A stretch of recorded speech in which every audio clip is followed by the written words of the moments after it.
Hi everyone, welcome back to another episode of Spectator Sports. This is Sebastian Fonseca. We had an epic weekend of March Madness and we're going to break that all down for you. But before we get into it, please like and subscribe to the channel. It makes a massive difference to the YouTube algorithm.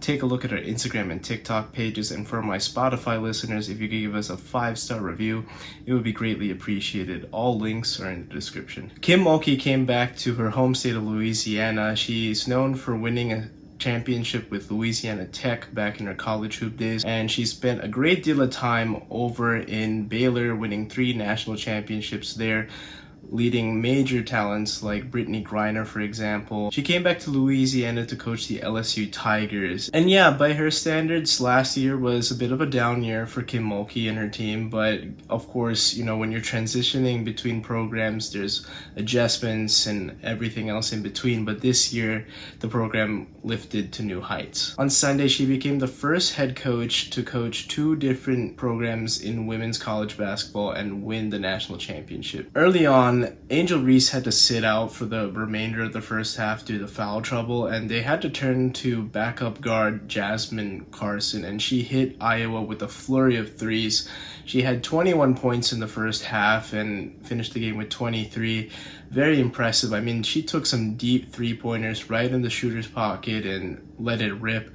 And she was coming into this game actually with a very poor shooting percentage and production, but she came out when the light shined the brightest, and this was a major part to LSU's victory, and it's been a great day for women's college basketball. Now, the ending definitely brought some controversy. As the game was coming to a close, LSU pretty much had the game in hand, and as Iowa's players were being subbed off, including Caitlin Clark, Angel Reese gave a little bit of a taunting "you can't see me" motion, you know, by John Cena. This is something that Caitlin Clark has been famous to do. She's done this in several of her games leading up into the national championship game.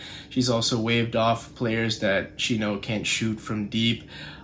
Obviously can be taken as disrespectful, but the backlash that Angel Reese received in particular was really strange. For example, analysts and reporters like Jose De Jesus Ortiz, he came out with a pretty viral tweet that caught a lot of attention. He talked about it was classless and it was unnecessary and pretty much divided the country in two.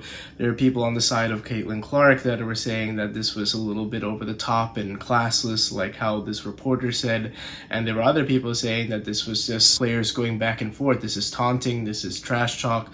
Very valid, and I definitely am the side of the latter. I mean, if you can dish it out in terms of trash talking and taunting, you have to be able to take it back, and that's what Angel Reese did. I think she went the extra mile with making it sure that she saw it, but she herself came out afterwards and said that there's no beef between the two.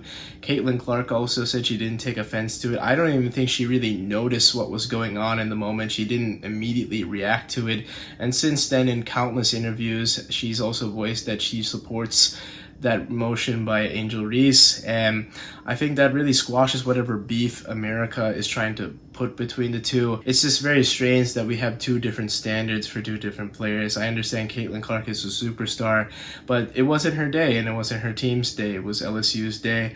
Angel Reese has been a huge factor with the LSU Tigers and being part of this change in culture, and of course, the refereeing was pretty bad in this game, and I understand the frustration from fans. I don't think Angel Reese deserves any type of criticism here. Like I said, they don't have any beef between the two.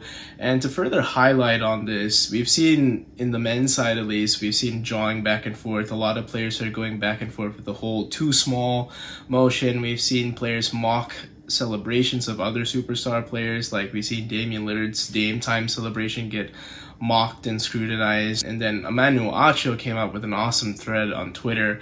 For example, Baker Mayfield doing the whole waving the flag on Ohio State's turf, or something like T.O. standing on the star in Texas Stadium versus the Dallas Cowboys. And even a former head coach of Texas football mocked the celebration of opposing player. And remember, Angel Reese and Caitlin Clark are kids. They're college students. They're very young. You can't say that they don't know any better, but people are just having fun with it too. And if you take offense to that, I think that says a lot about you rather than Angel Reese. A few years ago, Sabrina Ionesco dominated women's college hoops. She was a triple-double machine, and now she's doing great things in the WNBA for the New York Liberty.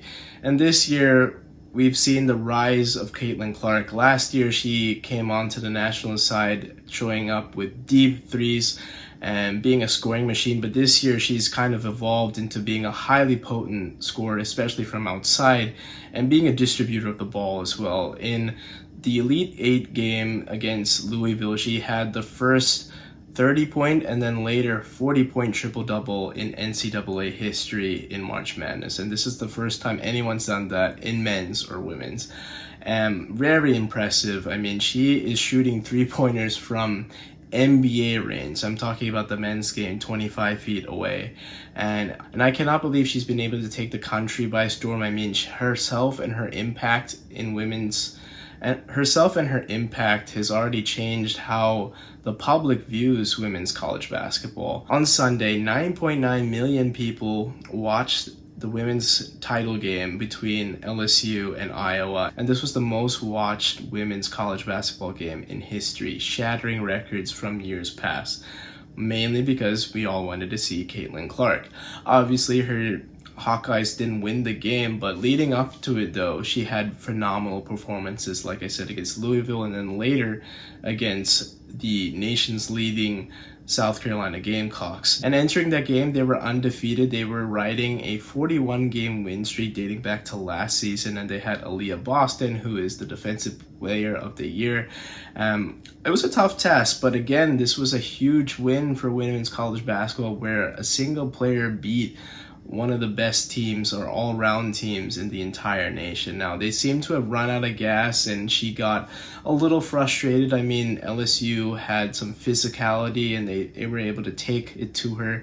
So that's something she's going to have to develop. But nonetheless, women's college basketball and also the WNBA are in very good hands. Now, switching over to the men's side of NCAA basketball, to start off the Final Four, we saw San Diego State take on FAU, and this is a matchup of the two Cinderella teams, more about FAU because they're a 9 seed, but San Diego State has done its own very good job beating a number 1 seed and now making its first Final Four appearance in school history. And this was mainly due to the stellar play by FAU. Within the last 10 minutes, this is when San Diego State made its run, and they propelled them to the national championship game. They did this with defense. They got stops, they were able to force turnovers, and they forced fouls instead of giving easy looks at the basket. And FAU will be kicking themselves because they missed a ton of free throws. San Diego State did a great job staying in the game with key shot making. And then the last few seconds, they had a chance to take the lead. And Lamont Butler was dribbling, and I was thinking, is he ever going to make a shot or even take a shot, because time was running out. He did so with seconds left to spare, and the ball went through the net on an epic buzzer beater. Probably the third or fourth buzzer beater I've seen in the Final Four of the national championship game. And ironically, it was 7 years ago when we saw Villanova win against UNC on a buzzer beater by Chris Jenkins, and it's on the same side too, remarkably. It's just crazy how sports repeats itself in terms of history. But San Diego State was moving on to the NCAA title game on Monday, and that's where they would meet UConn, who dismantled Miami quite handily. They won 72-59, another double-digit win there. In the national championship game, UConn won its 5th title since 1999, its first since 2014. The fact that they were able to do this over 3 different coaches, I mean Calhoun, Ollie, and now Hurley, is quite remarkable, and it's a testament to this program and school itself that they're so focused on basketball. It's been a very dominant run to this national championship. I mean, they won every game by double figures, including the shortest margin of victory being just 13 points. And every time San Diego State cut the deficit very close, I mean, the closest they got was 5 points. UConn just had an answer for that, whether it was shot making or getting a stop, whatever it was, they did it. And major shout out to Adama Songo. I mean, he was a double-double machine throughout this tournament, and he was phenomenal phenomenal in the title game. And remember, he's doing this while fasting for Ramadan. He is a devout Muslim. He came from Mali. He immigrated here within the last decade, actually starting his athletic career playing soccer and then switching to basketball, noticing that he has a great deal of height on his side.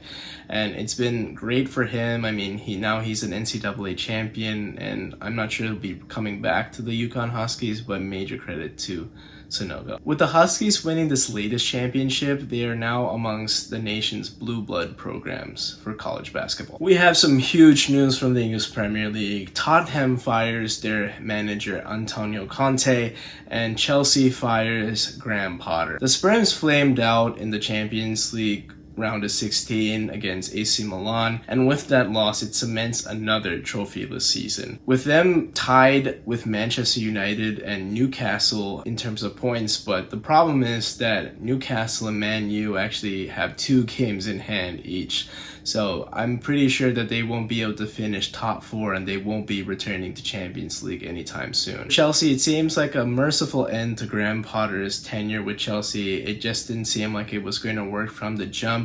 Got off to an awful start, and then they spent a ton of money. It was just really hard to integrate all these players for that amount of salary.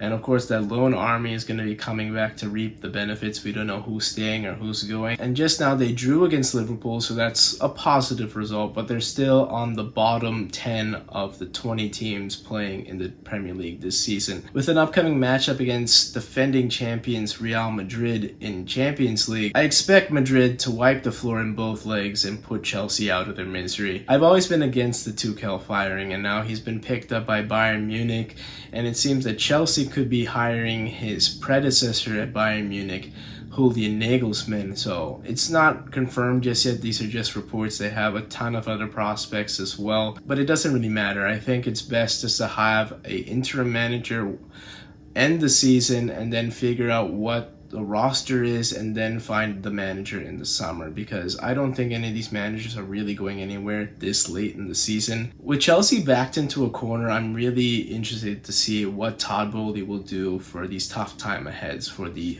pride of London. The Lakers have been surging up the Western Conference standings, and they stand just a half game out of the play-in tournament entirely for the West 6th seed.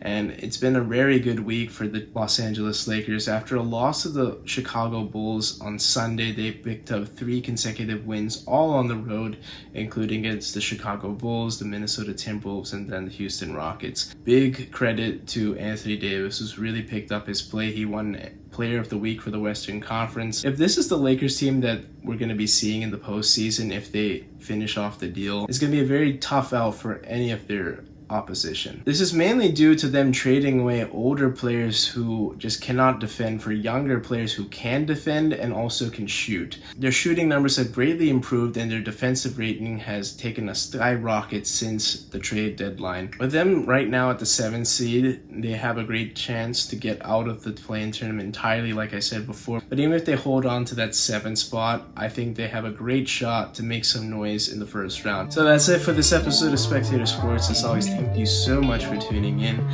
Until next time, I hope everyone has a great week. Happy Easter for those who celebrate it. And until next time, I'll see you then.